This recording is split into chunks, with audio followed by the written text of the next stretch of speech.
हैदराबाद में central jail साम्हूं हथियार बंदन जी रिक्शा ते फायरिंग, हिकु ॼणो क़तल थी वियो आहे, हिकु ज़ख़्मी थी पियो।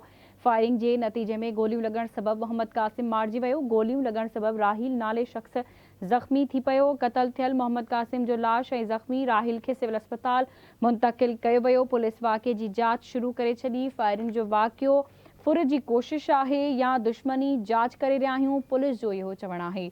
अहम ख़बर अवां सां शेयर करे रहिया आहियूं हैदराबाद मां, जिथे सेंट्रल जेल जे साम्हूं हथियार बंदनि रिक्शा ते फायरिंग कई, जंहिंमें हिकु ॼणो क़तल थी वियो, हिकु ज़ख़्मी थी पियो आहे। क़तल थियल मोहम्मद कासिम जो लाश ऐं ज़ख़्मी राहिल खे सिविल अस्पताल मुंतक़िल कयो वियो आहे। पुलिस जो इहो चवणु आहे त फायरिंग जो वाक़ियो फुर जी कोशिश आहे या दुश्मनी आहे, इन जो पतो लॻाए रहिया आहियूं। अहम ख़बर खां अवां खे आगाह करे रहिया आहियूं। हैदराबाद में सेंट्रल जेल साम्हूं हथियार बंदनि जी फायरिंग में हिकु ॼणो मारिजी वियो, हिकु ॼणो ज़ख़्मी थी पियो। गोलियूं लॻण सबबि राहिल नाले शख़्स ज़ख़्मी थी पियो आहे, जॾहिं त मोहम्मद कासिम फौत थी वियो आहे।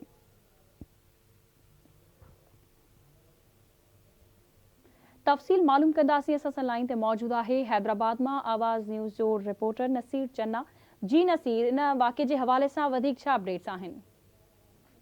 जी बिल्कुल, हैदराबाद में सेंट्रल जेल के साम्हूं हथियार बंदन जी फायरिंग में एक ॼणो क़तल थी वियो आहे। फायरिंग के नतीजे में जेको क़तल थियल सुञाणप मोहम्मद कासिम तौर थी आहे, जॾहिं त राहिल नाले ॿियो शख़्स जेको आहे उहो ज़ख़्मी थी पियो आहे।